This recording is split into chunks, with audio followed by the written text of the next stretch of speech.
Well, the company started back in 2004. It was my desire to have my own business. I'd worked for a gentleman in a company for 2 years and felt like I had earned enough experience, had enough skill that I could pursue doing mortgage differently than other people and really focus on our experience, really focus on how we treat the customer and less on profitability. During that time period, I built a relationship with David Orloff at the company that I worked with before I started the company, and at the very beginning, 2004, 2005, Dave played a very key role in just being a partner. I met Dave in 08 or 09, and we were colleagues. We worked together providing services to organizations, and it was a great compliment. In the meantime, they were growing, AHL, and at the time it was Mortgage Opportunity Group. Dave would go over after hours or supplement or what have you. He wasn't a part of the company at that time, but he was a partner for us and really helped us achieve our goals and improve what we were doing. And so when 08 came, it was an opportunity for us to move out one partner and move Dave in. And at that time, Dave had grown to be more than just somebody that was focused on our success. He became a very close friend. So, we did the one thing you shouldn't do. We started a business together. We started the company in 2008, so I think you can tell, if you know anything about mortgage, how smart, not really, I am to have started a mortgage company right in the middle of a financial crisis. It was the worst possible time to do it. If 06 and 07 was a tidal wave of collapse, 08 was just the doldrums because there's no business to do. We did everything in our power all through 2008 to create an opportunity. We started the company, and literally overnight, nothing worked. Lenders were going out of business. There was a technology called the Implodometer, and every day you'd go to it and figure out which company, unfortunately, had shut down the night before. We actually had one instance where the lady was in a moving truck outside the house. The company was Taylor Bean and Whitaker. It went out, it was done. We couldn't fund the loan. We were waiting on them. It was horrible. Had to put her up into a hotel, had to figure out where else to go. And that was all in the middle of this year where nothing else had worked. So you have like these 1 or 2 loans you're trying to close for people to just give yourself some sense of sanity. I was processing because he didn't have enough files for me to come over and actually hire me. So I was processing them as I was working at Novastar. And, then all hell broke loose there, and, they confiscated his loans and whatever. So at that point is when I went to actually go work with him in the office. It was a small office up the street in Aliso Viejo. At one point, we had created a relationship with Wachovia. They had chosen out of all of their relationships 3 brokers to go and to mine through their database of borrowers and to refinance them out of the current loan that they're in into an FHA loan. So we were really excited about it because there's a huge opportunity, and we struggled all through 08 and there was nothing to be done. All of a sudden here, we're gonna market directly as an approved lender of Wachovia to their clients, and the opportunity was endless. It could have been like 1,000 loans a month. It was life-changing. We initiated the campaign, we started dropping mail, we started getting hundreds of phone calls, we were doing high fives, our lives had changed. And then Wachovia was seized by the FDIC and handed over to Wells Fargo, and the program was gone. I felt, in a sense, like I'd let him down. I was supposed to come in to help in certain areas of the business grow. I was supposed to bring new and fresh ideas. We were supposed to have a new marketing system, and everything I tried to implement didn't work. I felt guilty. And then to my family, telling them, hey, we're gonna invest in this company. It's gonna be amazing. And to start out with a journey like that at that time and just kind of hang your head and get your, keep getting punched in the face over and over and over again. It was a really humiliating first year. That was about 2 weeks into it after a massive investment of capital, and it just took the wind completely out of our sails. You go from a place of just nothing happening, complete despair, to just endless hope, to being slammed on the ground and realizing that there's nothing that's gonna work. That the one opportunity you had, which was a massive opportunity, was just ripped out of your hands, and there's nothing you can do about it. And then the only thing we could think of is, maybe there's other banks that had, negative amortization loans that have felt the same way. So we reached out to Downey Savings and we engaged them, and they agreed, and we started.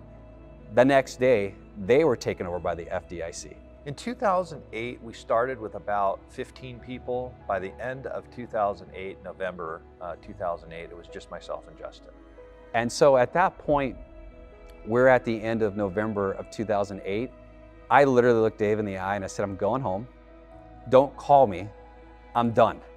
I can't do it anymore. Like, to have all this hope and after such a difficult 2 years, I need a break. I just need to go clear my head and figure out where my path's gonna go.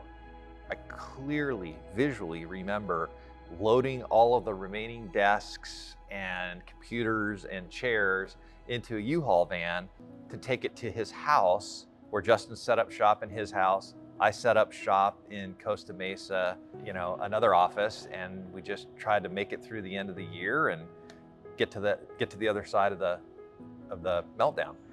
So we sat on the bench. We finally realized it's time to go home. It was a very somber drive home. And then we packed up shop. That, I think it was in the next couple days. He went home to his house, I went home, and about 2 weeks later, I knocked on his door and I said, come on, Justin, I got an idea. This moment in time, I always give Dave credit for, because he didn't quit. He didn't quit, and he continued to be Dave. He was the balloon in the air floating around looking for that next idea. And so he went off and he just floated around looking for what we could do and how we could do it. And he landed on an idea, and he came to me the next week. He said, hey, I got it figured out. He's like, don't talk to me. He wouldn't answer his phone. I don't want to hear from you. He shut me out. He was grieving, and it was painful. The next day I try again. I couldn't get him. I'm sending him emails. He wasn't responding, and I knew he was home. I think maybe 2 days later, I drove down to the old office to pick up our mail, because I knew there'd be mail there, and his house was a couple miles from the office.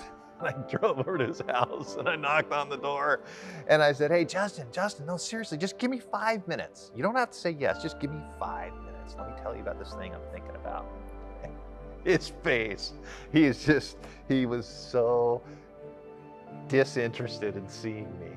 I kept pushing my way in the house and went upstairs where he was working at the time, and there was just a card table, like a Costco card table, and a chair and his computer. He was actually doing work at the time. Even though we'd shut down the company, there was loans in the pipeline, and he was funding him and doing post-closing and doing all the stuff he can magically do. I was sitting next to the card table and he wouldn't look at me. He was just pounding away on the keyboard, and I'm handing him the mail, and I said, I wonder if there's a check in here, and trying to make small talk. And maybe 3 minutes later, I just said, you gotta hear this, just give me a minute. And I pitched him the idea, and he looked at me and he said, we're gonna do FHA streamlines. Now, we all know today what that means, but go back to 2008. FHA was dormant. Nobody did an FHA loan. Once subprime became a predominant product in like 2000, nobody did an FHA loan. I had spent my entire career and I never had done an FHA loan. I didn't know what an FHA loan was. And I just kind of looked at him and laughed. I said, what are you talking about? What do you mean this, that, and the other? We're not gonna do an FHA streamline. Nobody wants an FHA streamline. You can't do loans. And finally, I gave in. I said, listen, if you wanna sit there and you wanna cold call all of our borrowers, and you wanna see if anybody's interested in your FHA streamline idea, and you can actually get people who wanna do it, I'll go figure out how to do it. But otherwise, leave me alone. So he finally says to me, look, I'm done. I don't wanna do this. I'm burned out, I'm tired, but if you can go get 10 of these deals, I'll listen. You know what, I'll do them. But you gotta prove to me you can go get 10. I'm like, okay, fine, that's it, let's go. I went back, I started working, and I think the first day I tried, I got 3. And the next day, lo and behold, it happened that quick. I got 7 more. So I called Justin, he doesn't pick up the phone. I emailed Justin, I got him. I could just sense his total discontent. He was completely disinterested, but he made a deal, and I'm sure there was some interest level. So he's like, all right, what do you have? He goes, here's your 10 applications. I don't know what you're gonna do, and I don't know how you're gonna do it, but close these loans. And I think at that moment, whatever was going on with me changed immediately, and I did a 180 because he gave me hope. And I went in and I did what I like to do, and I read through the entire FHA handbook, I understood the product and every detail of the product. We set up and we originated those loans and they closed 3 weeks later. And that was the change for us. That was the turning point. The turning point where we completely lost every hope of what we're going to do moving forward in 2008 to having a plan and a vision going into 2009. We started dropping mail in February to test it. It worked. We did a bunch more loans in February. We knew we were onto something. And then we got to March, we dropped more mail and we hired 2 employees. One worked in one guest room of my house and the other one worked in the hallway of my house. And there was 3 of us originating loans. I was in one room, another in another bedroom, another person in the hallway, and the 3 of us were originating loans just for a month until we could sign the next lease and move into the next office space. Thank God we got those 10 and it started us back in action. And since 2009, that was kind of that spark that just lit us back and put us back in business again. And so, through the years, we've had these points in times. And if I look back, like the most challenging decisions that I've ever had to make with Dave and the hardest times we've had in business together was certainly September 2008, making a decision not to pursue other opportunities and stay in mortgage because it just wasn't who we were to go after easy money and debt settlement or modifications. We believed in what we were doing. We believed in being operators in the mortgage industry space. And then that period from November 15th through that second week in December where we lost Wachovia, where we lost Downey, where we lost all hope, and then just the opportunity that Dave created and just figuring out a new product. And I think that those lessons through that adversity taught us how to be better business operators and how to work through challenges and how to work through adversity. And here we are today. Enjoy each moment. I really think it's that. I think sometimes we're so worried about getting through the moment that we don't stop and enjoy it. And even something sometimes that, not necessarily a failure, but something that didn't turn out the way you wanted, just stop and reflect on it. Don't beat yourself up, but just stop and reflect. The process was smooth. I think that's the best way that I would describe it. It was just a well-oiled machine. We all had our processes and we all jumped in when necessary. We were able to take on what someone else couldn't take on, or someone was able to take on what you couldn't take on. Because, life happens sometimes. So it was just the dependability was there too, the accountability, the dependability. And you asked me my impression of Justin, and I want to bounce off of what Astrid said is this guy is a genius. If you catch him in a moment, you ask him to explain something to you, he will sit down and give you his undivided attention and explain everything about that. Like Nicole said, we were a well-oiled machine. So there was no stopping us. There was nothing that all of us couldn't do collectively, and there was nothing that we wouldn't do for Justin. We had each other's back. It didn't matter what it was, what time of the day or night, we all came together to do whatever was needed.